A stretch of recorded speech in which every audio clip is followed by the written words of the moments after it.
Isang maaraw na araw sa damuhan, abala si Langgam sa pagdadala ng pagkain. Samantala, si Tipaklong ay masayang nagpapahinga at tumatalon-talon.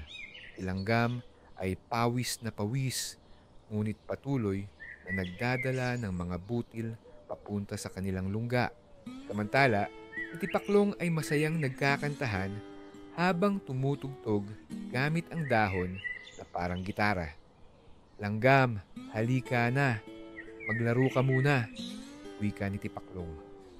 Ngunit sagot ni Langgam, hindi maaari, kailangan kong mag-ipon ng pagkain bago dumating ang tag-ulan.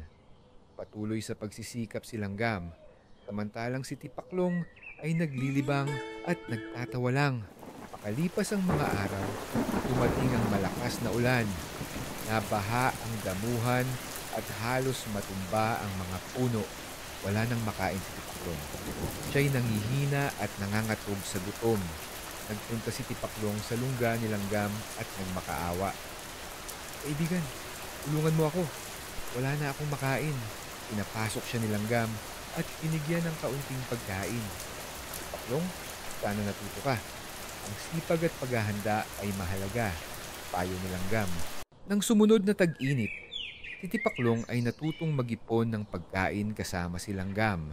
Simula noon, naging masipag si Tipaklong at sila'y naging magkaibigan ni Langgam. Ang moral lesson sa kwentong ito ay ang taong masipag at handa ay hindi nagugutom sa panahon ng kagipitan.